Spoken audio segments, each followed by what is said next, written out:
The smell of burnt candles and silence hit me at the same time. It was 8:12 a.m., my 21st birthday, and the house was too quiet for a celebration. The happy birthday banner I hung last night was gone. So were the balloons. Even a cake I'd baked, half vanilla, half chocolate because Mom said it was less childish that way, had vanished from the counter. Only a few crumbs and a knife left behind. "Mom," I called out. "Nothing." "Dad." Silence. Their cars weren't in the driveway. "Before we begin, drop a comment and tell us where are you from and from which city you're watching our videos? And after watching the whole video, don't forget to tell us what would you do in this situation? Be honest, tell me in the comments below. We read every comment. Let's begin. The garage door was wide open. Then I saw it, a printed boarding pass on the kitchen counter. Miami. Departed 6 a.m. I stared at it, reading my mom's scrawled note underneath. "Don't wait up, sweetie. We needed a break. You understand." Understand? I had texted her last night asking if we could have breakfast together before she went to her yoga class. She never replied. Now I knew why. I stood in the middle of the living room, surrounded by emptiness. No happy birthday, no hugs, no laughter, just that awful quiet that rings louder than any argument. My phone buzzed once. For a second, I thought maybe they remembered. But it was just a bank notification, my part-time paycheck from the cafe. $62. I looked at the screen until my vision blurred.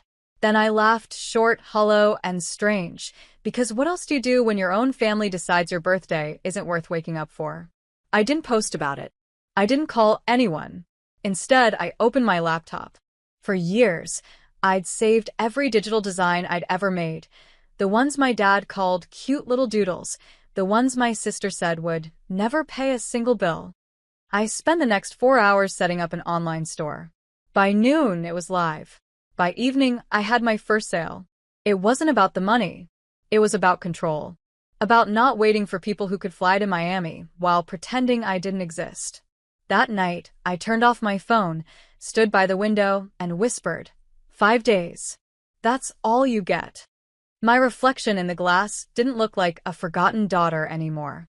It looked like someone planning something. Someone finally done being quiet. The next morning, I woke up before sunrise. Not because I had to, but because I wanted to. Something in me had changed overnight. The silence that used to sting now felt like space I could finally breathe in. I brewed coffee in the old chipped mug my sister once mocked me for, the one that said, "Dream bigger." I smiled at it now. "Fine," I whispered. Challenge accepted. The first thing I did was grab a yellow notepad and write down everything my family had ever made me feel small for, my art, my independence, my silence. Then I flipped the page and started a new list, action. At the top, I wrote in bold, "Don't get angry. Get strategic." By 8 a.m., I was making calls. First, to the landlord, the same man my dad often boasted to about his family investments. "Hi, this is Lila Carter," I said calmly. "You might want to check the automatic payments on my parents' property. The account you've been charging is under my name, not theirs." There was a long pause, then a quiet, "Oh." Next, I called the credit company. "Hi, yes, I need to close a few authorized user accounts, my parents' and my sister's. They've been using my credit line without consent." The woman on the other end asked if I was sure. I smiled. Very. For the first time, I didn't tremble while saying it.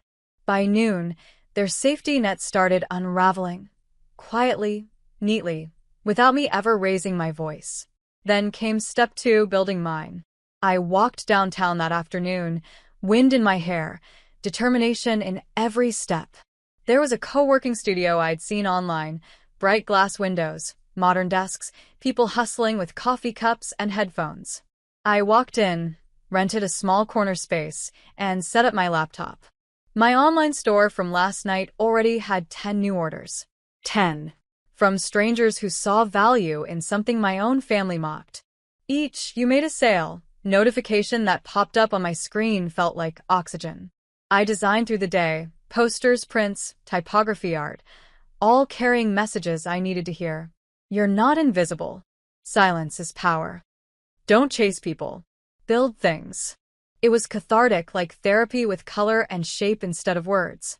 By evening, I uploaded a short post to social media, not about my family, not about revenge, but about art. Started something new today. It's small, but it's mine. I didn't tag anyone. I didn't name names. But somehow people noticed. Old classmates, coworkers, even my former art teacher left a comment. Proud of you, Lila. Always knew you had it in you. That single comment meant more than any happy birthday my family could have sent. Day 2 turned into day 3, and momentum built faster than I expected. Orders doubled, then tripled. I was barely sleeping, barely eating, just designing, packing, printing. My little corner at the co-working space became my world. On the 3rd evening, as I walked home, I passed a boutique window. Behind the glass, a local artist's prints were displayed, bright, bold, emotional. My reflection in the glass stopped me. I wasn't the same quiet girl who baked her own cake and waited for attention that never came. I walked inside. The manager, a middle-aged woman with silver hair, looked up. "Can I help you?" "Maybe," I said with a nervous smile. "I'm an artist. I sell prints online. Would you ever consider showcasing new work?" She hesitated. "Do you have samples?" I showed her my tablet, a few of my most popular designs. She stared at them for a long moment, then looked at me. "These are good. Really good. You made these yourself?" "Yes." She smiled softly. "Bring me 10 framed copies tomorrow. Let's test them for a week." I nodded, trying not to cry. "Thank you." "Don't thank me," she said. "Thank yourself. You believed in you. That's rare." I walked home in the cool evening air, my heart pounding. That night, I checked my family's social media again. My mom had posted another picture, poolside, cocktail in hand. Caption: sun, peace, and freedom from stress. I stared at the photo for a long time, then whispered, "Enjoy it while it lasts." Because she didn't know that every credit card she used that week would soon stop working. Every payment she'd made through my accounts would bounce. They thought I'd sit home and cry. Instead, I was rebuilding my life piece by piece, and they'd feel the shift the moment they stepped back through that front door. For the first time in my life, I wasn't reacting. I was directing. I didn't need to shout. I didn't need to post. They'd see what silence can do. By the end of that week, I stood on my new apartment balcony, just across the street from the house that once held every piece of my pain. From there, I could see the faint outline of my old bedroom window. I smiled. "You left me behind," I whispered.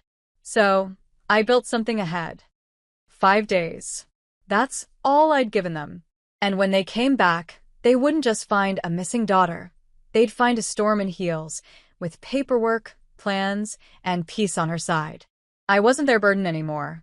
I was their reminder that the quiet ones remember everything. The sound of tires crunching over the gravel hit my ears before I even looked up. 5 days. Right on schedule.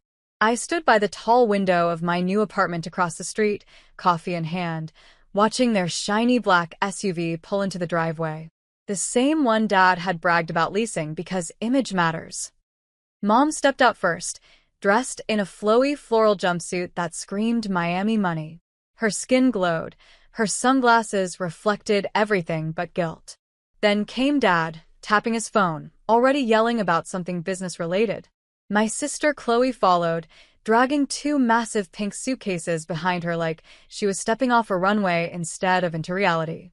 "Lila," Mom called out the second she opened the front door. "We're home." Her voice bounced off empty walls. The furniture, gone. TV, gone. Framed family photos, replaced by a note, taped perfectly in the center of the living room wall. It said, in clean handwriting, "Welcome home. Hope Miami was worth it." Al. Mom's voice went sharp. "What in the world, Robert?" Dad dropped his phone. "Where's the couch? Where's the wait? Where's my safe?" Chloe came running down the stairs, panic in her tone. Mom. "My laptop. My jewelry. It's all gone." I took another sip of coffee, calm. Watching. Waiting. From my vantage point across the street, I could see them scattering around like ants whose nest had been kicked. Mom's voice cracked. Dad's face turned red. Chloe stood frozen, mouth hanging open. I told myself I wouldn't enjoy it, but I did. Not because I wanted revenge, but because this was the first time they actually noticed the silence they'd left behind. Within 10 minutes, Mom stormed outside, heels clicking against the pavement. She looked around, then spotted me, through the glass balcony doors of my new apartment. Her eyes widened. She recognized the furniture inside, their furniture. The marble coffee table, the beige sectional, even the vase from the foyer, all neatly arranged behind me. I didn't flinch. I simply waved. She froze mid-step, then crossed the street like a storm in heels. When the elevator dinged, I was already waiting at the door. The moment it opened, Mom burst in, eyes wide with fury. "What did you do, Lila?" I tilted my head. What I always do, Mom. "I cleaned up your mess. Don't play games with me." Her voice was shaking now. "That furniture, that safe, those accounts, those were ours." I met her gaze calmly. No, Mom. "They were mine. You used my name for your bills, remember? My signature on your credit extensions. My approval for that family business account you all loved spending from. I just took back what legally belonged to me." Her lips parted, but no sound came out. "Besides," I continued, leaning against the counter, "you said you needed peace and quiet. So I gave you both." She blinked, disbelief mixing with panic. "You're being dramatic, Lila. We just went away for a few days." "On my birthday," I cut in softly. "You left before sunrise. No message, no call, not even a note. Just that one on the fridge. Be good." The silence that followed was heavy. For once, my mother didn't have a comeback. Behind her, the elevator dinged again. Dad stepped out, face red, veins tight in his neck. "What's going on here?" he barked. "You think this is funny, Lila? You could have cost me thousands." "I already did," I said plainly. "Your business payments were set up under my authorization. I canceled them. Maybe next time don't register your fake LLC using your daughter's social security number." He went pale. "Relax," I added with a faint smile. "I didn't report it. Yet." His mouth opened, but words failed him. Chloe stood behind him, quiet for once. Her expression wasn't angry. It was scared. Not of me, but of realization. "Lila," she whispered. "You actually moved out?" I nodded. "Moved out. Moved up. Built something. All while you were in Miami, posting pictures about peace and quiet." She swallowed hard, glancing at Mom and Dad, both speechless now. Mom tried to pull herself together, her tone softening in desperation. "Honey, we didn't mean to hurt you. We needed time." "To forget I existed?" I asked, voice trembling for the first time. "You always needed time when I graduated, when I got that art scholarship, when I begged for help to pay tuition. Every time it mattered. You were somewhere else. You always said I'd understand one day." Her eyes filled with tears. "Lila, please." "No," I said firmly. "You don't get to cry before I do." That line hit like a strike of lightning. Even Dad stepped back. For a few seconds, the only sound in the room was the faint hum of the city outside. Then I sighed, walked to the window, and looked out at our old house, their house now. Dark, empty, powerless in every way. "You left me alone on my 21st birthday," I said quietly. "But that wasn't your worst mistake. Your worst mistake was teaching me how to survive without you." Mom whispered my name, her voice breaking. "Lila, please, we can fix this." I turned back to her, calm. "You can start by learning how to knock before entering someone else's home. This isn't yours anymore." Her jaw trembled. Dad looked defeated. Chloe just nodded faintly, understanding too late. As they left, I closed the door gently, no slamming, no shouting. Just silence. The kind of silence that finally belonged to me. That night, from my balcony, I watched them sitting in the darkened living room of their now furnitureless home. Their power had been shut off hours ago. The same kind of darkness they once left me in. But I didn't feel hate, just peace. The quiet kind that comes after a storm you didn't start, but finished with precision. For the first time, I didn't need an apology. They were already living it. By morning, their house across the street was silent again. Not the comfortable kind of silence, but the kind that sinks deep, heavy, and real. I stood on my balcony, coffee in hand, watching the curtains barely move. I could picture it inside. Dad pacing, Mom staring at her dead phone, Chloe quiet for once. The same three people who once told me I'd never survive on my own. Now, I was living proof that I could.